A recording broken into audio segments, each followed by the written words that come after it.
Hello नमस्कार दोस्तों, स्वागत है आप सभी को एक बार फिर से आपका अपना YouTube channel Uma nursing home में। तो चलिए आज हम बात करने वाले हैं ओटी इमरजेंसी ड्रग के बारे में, यानी ओटी इमरजेंसी इंजेक्शन के बारे में जानेंगे। और ओटी में जितने प्रकार के इमरजेंसी सुई को रखा जाता है, इमरजेंसी के टाइम में जो इंजेक्शन काम आता है, आज उसके बारे में प्रॉपर बात करेंगे और थोड़ा बहुत उसका उपयोग भी जानेंगे कि इसे ओटी में क्यों रखा जाता है। तो चलिए बिना टाइम का वीडियो को शुरू करते हैं। आप वीडियो में बने रहिए। तो चलिए शुरू करते हैं।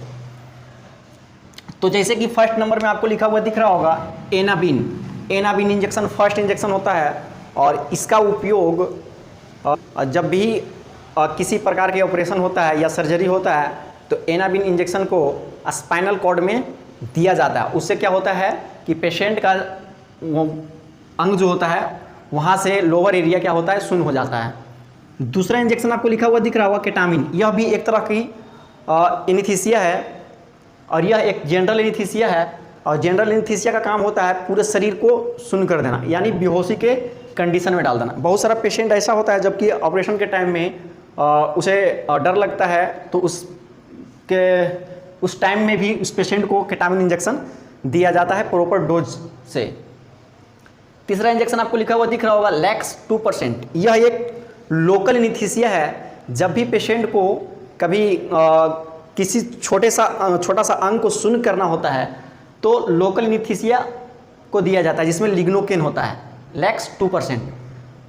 तो यह भी एक तरह का एनेस्थीसिया है। और फोर्थ नंबर में आपको लिखा हुआ दिख रहा होगा फोर्टविन। और फोर्टविन भी समझ लीजिए लमसम पेन किलर मेडिसिन है, लेकिन यह भी एक तरह का जो है एनेस्थीसिया का ही कैटेगरी में आता है। और फिफ्थ नंबर में इंजेक्शन आपको लिखा हुआ दिख रहा होगा डोपामाइन।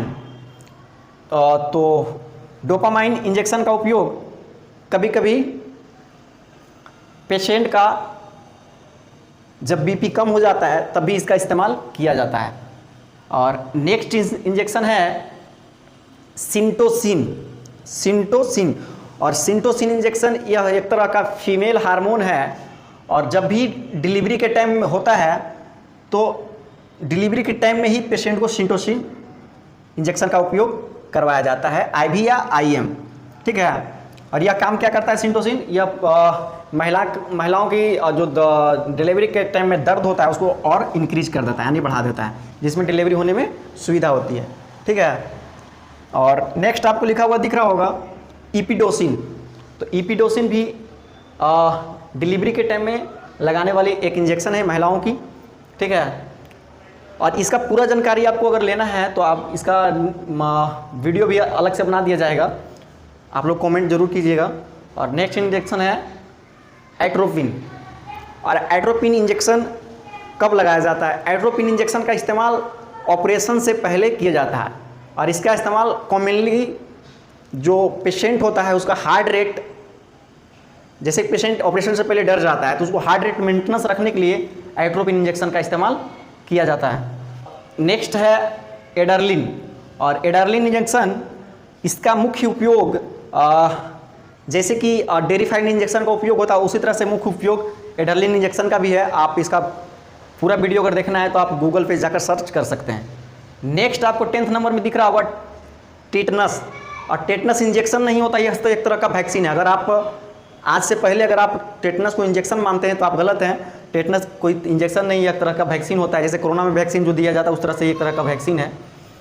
11 नंबर में नेक्स्ट इंजेक्शन है मेथर्जिन। और इसका उपयोग महिलाओं को जब भी डिलीवरी होती है तो गर्भाशय में कुछ कचरा वगैरह ना रह जाए, उसमें इसका उपयोग किया जाता है। यानी इस इंजेक्शन को देने से आईवी महिलाओं में जो बचदानी में जो कचरा वगैरह थोड़ा बहुत रह जाता है उसको बाहर निकालने में इसका सहयोग होता है मेथर्जिन इंजेक्शन का। 12th नंबर में आपको लिखा हुआ दिख रहा होगा विटामिन के। और विटामिन के इंजेक्शन जब भी ज़्यादा ब्लडिंग वगैरह चलने लगता है या ब्लड चलता है तो उसमें भी इस इंजेक्शन का उपयोग किया जाता है। नेक्स्ट आपको लिखा हुआ दिख रहा होगा 13 नंबर में क्लोटेक्सल। और ये भी एक तरह का इंजेक्शन है जो कि जब भी किसी पेशेंट को गंभीर चोट लग जाता है या ब्लडिंग वगैरह चलने लगता है तब उसका इस इंजेक्शन का उपयोग किया जाता है। और 15 नंबर में है पोस्ट इंजेक्शन करके, और ये भी इंजेक्शन एक तरह का जब भी ब्लडिंग वगैरह बहुत ज़्यादा हैवी चलने लगता है तब इस इंजेक्शन का उपयोग किया जाता है। नेक्स्ट है एविल, और एविल के बारे में आप लोग हर कोई जानते होंगे। और एविल यह एक तरह का एंटी हिस्टामाइन ग्रुप का ड्रग है जिसका इस्तेमाल कॉमनली जब भी एलर्जी वगैरह हो जाता है या पेशेंट को रिएक्शन वगैरह कर जाता है किसी वजह से, चाहे मेडिसिन की वजह से या किसी भी वजह से एलर्जी हो जाता है, तब इस इंजेक्शन का उपयोग किया जाता है, एविल इंजेक्शन।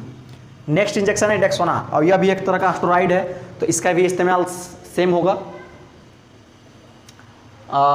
एलर्जी वगैरह, सूजन वगैरह में भी इसका इस्तेमाल किया जाता है डेक्सोना का।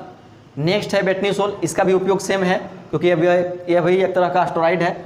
और नेक्स्ट है प्रोस्टोडिन इंजेक्शन भी यह क्लोटेक्सल कार्बोप्रोस्ट वगैरह का ही ग्रुप का इंजेक्शन है जो कि ब्लड वगैरह ज़्यादा चलता है उसमें इस्तेमाल किया जाता है। और नेक्स्ट इंजेक्शन आपको हम बताने वाले हैं पेन किलर डीन इंजेक्शन, जिसका कंपोजिशन होता है ड्रोटाबेरिन। और इस इंजेक्शन का जब भी एब्डोमिनल पेन होता है या बहुत सारा जैसे कि कभी पेट का दर्द, जैसे पथरी वगैरह का दर्द हो या अपेंडिक्स वगैरह का दर्द हो, तब भी इस इंजेक्शन का उपयोग किया जाता है। नेक्स्ट डेलोना इंजेक्शन है, यह इंजेक्शन का काम है डेलोना, यह भी इसमें डाइक्लोफेनिक होता है इसका कंपोजिशन, साल्ट नेम जिसको कहते हैं। और इसका भी उपयोग शरीर में कहीं भी दर्द होता है तब इसका इस्तेमाल किया जाता है।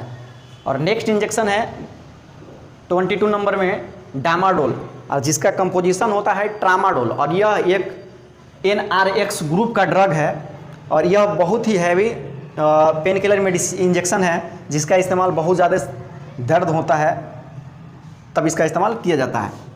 नेक्स्ट इंजेक्शन है स्पास्मोप्रोबोक्सिन, और इसका भी इस्तेमाल पथरी वगैरह का दर्द या पेट में कहीं भी दर्द या बॉडी में कहीं भी दर्द होता है तब भी इसका इस्तेमाल किया जाता है। यह भी बहुत बेहतरीन इंजेक्शन है दर्द का। नेक्स्ट आपको लिखा हुआ दिख रहा होगा 24 नंबर में फिनार्गिन, नेक्स्ट आपको लिखा हुआ दिख रहा होगा 24 नंबर में फिनार्गन। और इस इंजेक्शन का उपयोग, यह भी एक तरह का एंटी हिस्टामाइन ग्रुप का ही ड्रग है और इसका उपयोग उल्टी रोकने के लिए या एलर्जी को ठीक करने के लिए या नींद लाने के लिए भी इस इंजेक्शन का इस्तेमाल डॉक्टर ज़रूरत पड़ने पर करते हैं। ठीक है, फिनार्गन इंजेक्शन। नेक्स्ट इंजेक्शन आपको लिखा हुआ दिख रहा होगा, बहुत इंपॉर्टेंट इंजेक्शन है लाइकोटिनेस। लाइकोटिनेस इंजेक्शन ओटी का सबसे बेहतरीन इमरजेंसी इंजेक्शन होता है और इसका इस्तेमाल जब भी पेशेंट को किसी भी प्रकार का सुई पड़ता है या सलाइन चढ़ता है और उसके बाद वह रिएक्शन कर जाता है तब इस इंजेक्शन का उपयोग किया जाता है। और इस इंजेक्शन का बहुत ज़्यादा कोई साइड इफेक्ट नहीं, इसीलिए इंजेक्शन एलर्जी को ठीक करने का सबसे सुरक्षित और सेफ इंजेक्शन है। ठीक है, लाइकोटिनेस इंजेक्शन। नेक्स्ट आपको लिखा हुआ दिख रहा होगा 26 नंबर में ओंडम इंजेक्शन। ओंडम इंजेक्शन क्यों रखा जाता है? ओंडम तो ओटी के बाहर भी रख सकते हैं, लेकिन ओंडम ओटी में क्यों रखा जाता है? देखिए, जब भी पेशेंट को सर्जरी वगैरह होता है तो क्या करता है, पेशेंट कभी कभी उल्टी करने लगता है। ठीक है, तो उल्टी करने लगता है तो उसमें भी इस इंजेक्शन का इस्तेमाल किया जाता है जिसका कंपोजिशन है ओंडास्टेरोन। ठीक है, और 27 नंबर में इंजेक्शन है जिसका सेम वर्क है फेरिनॉर्म, जिसका उपयोग भी उल्टी को ठीक करने के लिए किया जाता है। और 28 नंबर में इंजेक्शन है एसिलॉक इंजेक्शन, जिसका इस्तेमाल पेट में बहुत ज़्यादा एसिडिटी जब बनता है तब इसका इस्तेमाल किया जाता है और इसका कंपोजिशन है या साल्ट नेम है रेनिटिडीन। ठीक है, और 29 में है पेंटोप 40 और इसका उपयोग जब भी पेट में बहुत ज़्यादा गैस एसिडिटी बनता है तब इस इंजेक्शन का उपयोग किया जाता है जिसका कंपोजिशन होता है पेंटोप्राजोल और वो भी 40 mg में होता है। नेक्स्ट इंजेक्शन आपको लिखा हुआ दिख रहा होगा लाइसिक्स इंजेक्शन, और इसका मुख्य उपयोग जब भी पेशेंट हो या एनीबॉडी किसी को भी बॉडी में बहुत ज़्यादा पानी या सूजन हो जाता है और कभी कभी तो पेशेंट को पेशाब नहीं उतर पाता है या नहीं हो पाता है, तब भी डॉक्टर इस इंजेक्शन का उपयोग करते हैं और टैबलेट का भी इस्तेमाल करते हैं। तो इसका इस मुख्य उपयोग हम आपको ऑलरेडी बता चुके हैं। नेक्स्ट इंजेक्शन है लोरी, और लोरी इंजेक्शन का साल्ट नेम है डेजाफार्म और यह भी एक तरह का एनीस्थीसिया का रूप में ही काम करता है। ठीक है, और एनीस्थीसिया का काम है किसी बॉडी को डोपामाइन रिसेप्टर जो बॉडी से निकलता है, जो दर्द का महसूस करवाता है, उसी को लॉक कर देता है, जिससे दर्द का महसूस नहीं हो पाता है। लोअर इंजेक्शन का ऑलरेडी हम बता चुके हैं। और नेक्स्ट है 32 नंबर में मैग्नीशियम सल्फेट। और मैग्नीशियम सल्फेट इंजेक्शन का उपयोग मुख्य रूप से पेशेंट को जब झटका वगैरह या पेशेंट एपिलेप्सी वगैरह का शिकायत जब भी पेशेंट का होता है, तब भी इस इंजेक्शन मैग्नीशियम सल्फेट इंजेक्शन का उपयोग डॉक्टर करते हैं। और ये खास करके डिलीवरी पेशेंट को जब ऑपरेशन के टाइम में झटका वगैरह आता है, तब डॉक्टर इस इंजेक्शन का उपयोग करते हैं। नेक्स्ट एंटीबायोटिक इंजेक्शन है मिकासिन 500 mg, जिसका साल्ट नेम है इमिकासिन। और इसका उपयोग बैक्टीरियल इन्फेक्शन के लिए किया जाता है, क्योंकि एंटीबायोटिक का काम ही है बैक्टीरिया से संबंधित जितने भी तरह का रोग है या इन्फेक्शन है उसको ठीक करना। नेक्स्ट इंजेक्शन है जेंटामाइसिन। यह भी एक तरह का एंटीबायोटिक इंजेक्शन है और यह भी बैक्टीरिया को किल करने का काम करता है। नेक्स्ट इंजेक्शन आपको लिखा हुआ दिख रहा होगा 35 नंबर में, मेरो 1 ग्राम, जिसका कंपोजिशन होता है मेरोपेनम। और यह बहुत ही हैवी एंटीबायोटिक होता है, जो कि बहुत ज़्यादा बैक्टीरियल इन्फेक्शन या बहुत ज़्यादा इन्फेक्शन वगैरह हो जाता है, तब इस इंजेक्शन का उपयोग करते हैं। मोनोसल्फेट इंजेक्शन, इसका भी उपयोग सेम है। सेफ्ट्रियाजोन और सल्बेक्टम इसका कंपोजिशन होता है, और इसका भी उपयोग बैक्टीरिया से संबंधित जो भी रोग होते हैं या इन्फेक्शन होते हैं या ऑपरेशन होता है, तब भी इसका इस्तेमाल डॉक्टर करते हैं। नेक्स्ट आपको लिखा हुआ दिख रहा होगा जोन 1 ग्राम, जिसका कंपोजिशन है सेफ्ट्रियाजोन ओनली 1 ग्राम, जिसका भी उपयोग सेम। और नेक्स्ट आपको लिखा हुआ दिख रहा होगा पिपजो 4.5 ग्राम, जिसका कंपोजिशन है पिपरासिलिन एंड टोजावेक्टम, जिसका उपयोग बहुत ही सीवियर इन्फेक्शन जब हो जाता है, बॉडी में सूजन वगैरह हो जाता है, या ऑपरेशन में जब टाका पक जाता है, तब इस इंजेक्शन का उपयोग डॉक्टर करते हैं। तो इसी तरह का इन्फॉर्मेटिव वीडियो पाने के लिए आप हमारे YouTube चैनल को सब्सक्राइब कर सकते हैं। और यह वीडियो का पार्ट 1 था। अगर इसी तरह का वीडियो का पार्ट 2 चाहिए, कमेंट में वीडियो का पार्ट 2 कमेंट कीजिए, हम वीडियो पार्ट 2 भी बनाएंगे। तो चलते हैं, मिलते हैं किसी नेक्स्ट वीडियो में। तब तक के लिए आप लोग स्वस्थ रहिए, मस्त रहिए। जय हिंद।